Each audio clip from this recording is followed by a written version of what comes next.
പെട്ടെന്നാണ് ഒരു ബൈക്ക് അവിടെ വന്ന് നിന്നത്. അതിൽ നിന്നും ഇറങ്ങുന്ന ആളുകളെ കണ്ടപ്പോൾ സച്ചു ദയനീയമായി സിദ്ധുവിനെ നോക്കി. ആരുവും ദീക്ഷിതും. ബൈക്കിൽ നിന്നിറങ്ങിയ ആരു അവിടെ നടക്കുന്ന സീൻ കണ്ട് അറിയാതെ തന്നെ ദീക്ഷിതിൻ്റെ പുറകിൽ ഒളിച്ചു. ദീക്ഷിതാണെങ്കിൽ ഞാനീ നാട്ടുകാരനല്ല എന്ന പോലെ തെങ്ങിലെ തേങ്ങയുടെ എണ്ണവും എടുത്ത് പഠിച്ചു. കണ്ണേട്ടാ, പ്രശ്നമായോ? പ്രശ്നമായെന്നാ തോന്നുന്നേ. എനിക്ക് എന്തോ പോലെ. ഞാനിനി എങ്ങനെയാ ആരുവിൻ്റെ മുഖത്തേക്ക് നോക്കുക? കണ്ണുകൊണ്ട് നോക്കണം. ഇവിടെ രണ്ട് പിഞ്ചു പൈതങ്ങൾ നിൽക്കുന്നത് കണ്ടിട്ടും ഭാര്യയും ഭർത്താവും റൊമാൻസ് കളിക്കുക. മര്യാദയ്ക്ക് അവളെ താഴെ ഇറക്കടാ അളിയ. ദീക്ഷിത്തിൻ്റെ അലർച്ച കേട്ടതും സിദ്ധു സാക്ഷിയെ പതിയെ താഴെ നിർത്തി. അളിയനെന്താ ഇതുവഴി? പതർച്ച മറയ്ക്കാനായി സിദ്ധു ചോദിച്ചതും സാക്ഷി അവൻ്റെ പുറകിലേക്ക് ഒതുങ്ങി. ഈ വഴി ഞാൻ വഴിതെറ്റി വന്നതാണ്. എന്തേ? നീയല്ലേടാ ഗൂഗിൾ മാപ്പൊക്കെ അയച്ചു തന്നിട്ട് അളിയൻ പോകുന്നതിന് മുൻപ് ഇവിടേക്ക് വരണേ എന്ന് പറഞ്ഞത്. എന്നിട്ട് വന്നപ്പോൾ യാ ഞാൻ ഓർക്കുന്നു, വല്ലാതെ ഓർക്കുന്നു. വെളിയിൽ നിൽക്കാതെ അകത്തേക്ക് വാദിക്കൂട്ടാ. സാക്ഷി വിളിച്ചതും ബാക്കി അംഗം അകത്ത് കയറിയിട്ടെന്ന പോലെ സിദ്ധു ദീക്ഷിതിനെ കൊണ്ട് അകത്തേക്ക് കയറി. സാക്ഷിയുടെ കൂടെ ആരുവും. സിദ്ധു, ഈ വീട്? അകത്തേക്ക് കയറിയതും ഹാളിലുള്ള ഫോട്ടോയും മറ്റും കണ്ട് ദീക്ഷിത് അറിയാതെ ചോദിച്ചു പോയി. അതെന്താടാ ചേട്ടാ, ഇവിടെ മുഴുവൻ ഞങ്ങളുടെ 3 പേരുടെയും ഫോട്ടോ അല്ലേ? എന്നിട്ടും എന്താ ഇങ്ങനെയൊരു ഡൗട്ട്? അത് പിന്നെ ഞാൻ ആദ്യം അളിയൻ അവിടെ ഒന്നിരിക്കെ, എന്നിട്ട് നമുക്ക് സംസാരിക്കാം. ഇതും പറഞ്ഞ് സിദ്ധു ഹാളിലെ സോഫയിലിരുന്നതും ദീക്ഷിത് അവൻ്റെ അടുത്തിരുന്നു. എന്താ അളിയ സംശയം? അല്ല സിദ്ധു, ഈ വീട് ആരുടെയാണ്? നിങ്ങൾ നേരത്തെ താമസിച്ച വീടോ? അപ്പോൾ ഈ വീട് ആരുടെയാണെന്ന് ചോദിച്ചതിന് ഞങ്ങളുടെയാണ്. എൻ്റെയും സാക്ഷിയുടെയും, പിന്നെ ഞങ്ങളുടെ വിച്ചുവിൻ്റെയും. പിന്നെ മറ്റേ വീട്, അതും എൻ്റേത് തന്നെ. നീ വെറുതെ ആളെ കളിയാക്കാതെ കാര്യം പറയുന്നുണ്ടോ സിദ്ധു? ദച്ചു ചേട്ടാ, ഞാൻ തമാശയല്ല പറഞ്ഞത്. ഈ വീട് ഞാൻ എൻ്റെ ഇഷ്ടത്തിനുണ്ടാക്കിയതാണ്. കായലിനരികിൽ ഒരു വീട്, അതെൻ്റെ സ്വപ്നമായിരുന്നു. സച്ചുവിനെ ആദ്യമായി കണ്ട് ഇഷ്ടമായപ്പോൾ ഞാൻ ഈ വീടിൻ്റെ പ്ലാനാണ് ആദ്യം ഉണ്ടാക്കിയത്. പിന്നെ ഞങ്ങളുടെ കല്യാണമെല്ലാം പെട്ടെന്നായതുകൊണ്ടാണ് അവൾ അവിടെ നിന്നത്. പക്ഷേ ഇനിയും എൻ്റെ പെണ്ണിനെ അവിടെ നിർത്തി കഷ്ടപ്പെടുത്താൻ തോന്നിയില്ല. ഡാ, പക്ഷേ ഈ വീട് വെക്കുക എന്നൊക്കെ പറഞ്ഞാൽ ഇറ്റ്സ് ഹൈലി എക്സ്പെൻസീവ്. അപ്പോൾ പിന്നെ നീ മംഗലത്ത് ഗ്രൂപ്പിൻ്റെ ഓണർ സിദ്ധാർത്ഥ വിശ്വനാഥന് ഒരു വീട് വെക്കാനാണോ പ്രയാസം ഹളിയ? വാട്ട്? കേട്ടത് വിശ്വസിക്കാനാവാതെ ദീക്ഷിത് ഇരുന്നപ്പോൾ സിദ്ധു കോഫിയായി വന്ന സാക്ഷിയെ പിടിച്ച് അടുത്തിരുത്തി ബാക്കി പറയാൻ തുടങ്ങി. നീ ഇങ്ങനെ കണ്ണിൽ കണ്ടതെല്ലാം ചവിട്ടിക്കളഞ്ഞു എന്ന് വെച്ച് ഇപ്പോൾ എന്ത് സംഭവിക്കും? അപ്പോൾ കോളേജിലുണ്ടായ നാണക്കേട് മാറില്ല. കോളേജിൽ നിന്നും വന്ന് കണ്ണിൽ കണ്ട എല്ലാം ചവിട്ടിക്കളയുന്ന ആയുഷിനെ നോക്കി പ്രതാപ് പറഞ്ഞു.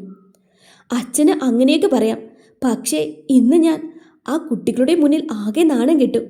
ആ സിദ്ധുവിൻ്റെ വാലുണ്ടല്ലോ അർജുൻ, അവനാണ് എല്ലാത്തിനും പിന്നിൽ. സിദ്ധുവിനെ തൊട്ടാൽ പൊള്ളുന്നത് അവനാണ്. ഇങ്ങനെയുമുണ്ടോ കൂട്ടുകാർ? സഹിക്കുന്നതിനും ഒരു പരിധിയുണ്ട്. നീ ഇങ്ങനെ ചൂടായിട്ട് ഒന്നും നടക്കാൻ പോകുന്നില്ല അപ്പു. നമ്മൾ അറിഞ്ഞോ അവിടെ CCTV ഉണ്ടെന്ന്? മറ്റൊരു കാര്യത്തിലും അഭിപ്രായം പറയാത്ത കോളേജിൻ്റെ ആർക്കും അറിയാത്ത ഉടമസ്ഥൻ അവർക്ക് വേണ്ടി തലപൊക്കുമെന്ന്. നീ എന്തായാലും അവിടെ ജോലിക്ക് പോയേ പറ്റൂ.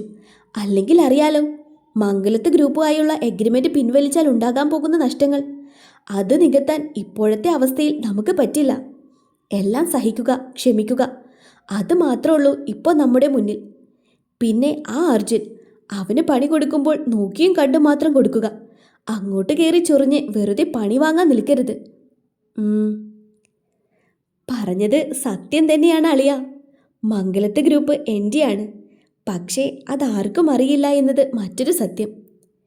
നീ പക്ഷേ ഇതൊന്നും ആരോടും? പിന്നെ എന്തിനാ നീ സാക്ഷിയെ കല്യാണം കഴിക്കാൻ പറഞ്ഞപ്പോൾ തിരിച്ചൊന്നും പറയാതെ കല്യാണത്തിന് സമ്മതിച്ചതിൻ്റെ പിന്നിൽ ഒരു കാരണം മാത്രമേ ഉള്ളൂ. അവളെ എനിക്ക് അത്രയ്ക്ക് ഇഷ്ടമാണ്, എൻ്റെ ജീവനാണ്. കല്യാണം കഴിഞ്ഞാൽ പിന്നെ അവളെൻ്റെ സ്വന്തമാക്കുമല്ലോ എന്നൊക്കെ ഓർത്തു. എൻ്റെ പണം കണ്ട് ജീവിതത്തിൽ വരുന്നതിനേക്കാൾ എൻ്റെ സ്നേഹം കൊണ്ട് മാത്രം അവൾ എൻ്റെ ആകണമെന്ന ആഗ്രഹം. പിന്നെ മറ്റാരോടും പറയാഞ്ഞത്, എൻ്റെ ക്ലാസ്സൊക്കെ കഴിഞ്ഞ് കമ്പനി ഒഫീഷ്യലായി ഏറ്റെടുത്ത ശേഷം എല്ലാവരും അറിഞ്ഞാൽ മതിയെന്ന് വിചാരിച്ചു. പിന്നെ എന്തിനാണാവോ ഇപ്പം എന്നോട് പറഞ്ഞത്? 2 വർഷം കഴിഞ്ഞ് പറഞ്ഞാൽ പോരായിരുന്നു? ഏയ്, അളിയനോട് പറഞ്ഞത് വേറെയുമുണ്ട് കാരണം. വേറെ എന്ത് കാരണം? അളിയൻ പോയി ബാംഗ്ലൂരുള്ള ജോലി റിസൈൻ ചെയ്തിട്ട് വാ. വനവാസം അത്ര മതി ഇനി നാട്ടില്. ഉള്ള ജോലി പെട്ടെന്ന് കളഞ്ഞിട്ട് വന്നാ ഇവിടെ നീ എനിക്ക് ജോലി എടുത്ത് വെച്ചേക്കുന്നു. ഞാൻ ജോലിയെടുത്ത് വെച്ചിട്ടാണ് പറഞ്ഞത് നാട്ടിൽ വരാൻ. ദിവസവുമുള്ള നിന്റെ പെങ്ങളുടെ വിഷമം കാണാൻ എനിക്ക് വയ്യ hey. So you are appointed as the new head of Mangalath graphics and designers. ഇത്ര നാളും മോൻ്റെ ഡിസൈനിങ് സേവനം മറ്റുള്ള കമ്പനികൾക്ക് കൊടുത്തില്ലേ? ഇനി കുറച്ചുനാൾ എനിക്കിതാ. എൻ്റെ കമ്പനിയൊന്ന് വളരട്ടെ. പിന്നെ സാലറിയൊക്കെ സെറ്റാണ്. കുറഞ്ഞു പോയാൽ മാത്രം പറഞ്ഞാൽ മതി. നീ പറയുന്ന സാലറി തരും ഞാൻ. സാലറിയുടെ ഒന്നും അല്ല സിദ്ധു, അത് ശരിയാവോ? എന്താ ശരിയായാൽ? നിന്റെ ക്വാളിഫിക്കേഷൻ കണ്ടിട്ട് തന്നെയാണ് ഞാൻ ഈ ജോലി ഓഫർ തന്നത്.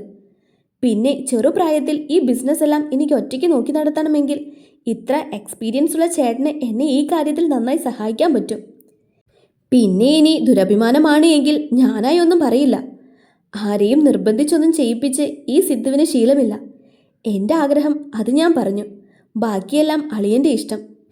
എൻ്റെ സിദ്ധു, നീ ഏതെങ്കിലും ഒന്നിൽ ഉറച്ചു നിൽക്ക്. അളിയൻ, ദച്ചുചേട്ടൻ, ചേട്ടൻ, നീ ഏതെങ്കിലും ഒന്ന് ഉറപ്പിക്കടാ. ഒരെണ്ണമൊക്കെ ഉറപ്പിക്കാൻ ബുദ്ധിമുട്ടാണ്. എനിക്ക് തോന്നുന്നത് ഞാൻ വിളിക്കും. ഞാൻ പറഞ്ഞതിന് ആദ്യം മറുപടി താ, പിന്നെയല്ലേ ബാക്കി. എന്താ ദിക്കൂട്ട ഇത്ര ആലോചിക്കാൻ? സമ്മതം പറ പ്ലീസ്. സാക്ഷി കൂടി നിർബന്ധിച്ചപ്പോൾ ദീക്ഷിത് സമ്മതിച്ചു. പക്ഷേ ഒരു കാര്യമുണ്ട്, നാട്ടിൽ വന്നാലും ഞാൻ വീട്ടിൽ നിൽക്കില്ല. ആ വീട്ടിൽ ഇനി എനിക്ക് പറ്റില്ല. അങ്ങനെ അച്ഛനെയും അമ്മയെയും ഉപേക്ഷിക്കാൻ പറ്റുമോ ചേട്ടാ നിനക്ക്? സിദ്ധുവിൻ്റെ ആയിരുന്നു ചോദ്യം. സച്ചുവിൻ്റെ അച്ഛനും അമ്മയും തെറ്റ് ചെയ്തു എന്നത് സത്യമാണ്. പക്ഷേ അതിനർത്ഥം സച്ചു അവരുടെ മോളല്ലാതെ പോകുമെന്നല്ല. ചെയ്തത് തെറ്റാണെന്ന് അവർക്കും അറിയാം. പക്ഷേ അത് അംഗീകരിക്കാനൊരു മടി. എനിക്കുറപ്പാണ് ഒരു സമയം അവർ തന്നെ ഞങ്ങളെ തിരിച്ചു വിളിക്കും. ഒരു മോളുള്ളത് ഇപ്പോൾ അവരുടെ അടുത്തില്ല. അച്ഛനും അമ്മയ്ക്കും താങ്ങേണ്ട അളിയൻ കൂടി എന്തിനാ വെറുതെ ഇങ്ങനെ വാശി കാണിക്കുന്നത്? സച്ചു ഇപ്പോഴത്തെ അവളുടെ ലൈഫിൽ ഹാപ്പിയാണ്. എനിക്ക് ജീവനുള്ള കാലത്തോളം അത് അങ്ങനെ തന്നെ ആയിരിക്കുമെന്ന് ഉറപ്പ് പറയാൻ പറ്റും എനിക്ക്. സ്വന്തമായിട്ടുള്ള ബിസിനസ് നീ നോക്കില്ല എന്ന് പറഞ്ഞതുകൊണ്ട് ഇപ്പോഴും അത് അച്ഛൻ നോക്കുന്നില്ലേ? പിന്നെ അച്ഛനും അമ്മയും ജീവിച്ചിരിക്കുമ്പോൾ അവരെ സ്നേഹിക്കണം. എൻ്റെ അനുഭവത്തിൽ നിന്ന് പറയുവാൻ ഞാൻ, ഈ ലോകത്ത് നമുക്ക് സ്വന്തമെന്ന് പറയാൻ അച്ഛനും അമ്മയും താലി കെട്ടിയ പെണ്ണും സഹോദരങ്ങളും മാത്രമേ കാണൂ. ബാക്കിയൊക്കെ വിധി പോലെ ഇരിക്കും. ഇന്ന് നിങ്ങൾക്ക് അച്ഛനും അമ്മയുമുണ്ട്. അവരുടെ മരണം വരെ മനസ്സ് വിഷമിപ്പിക്കാതിരിക്കുക.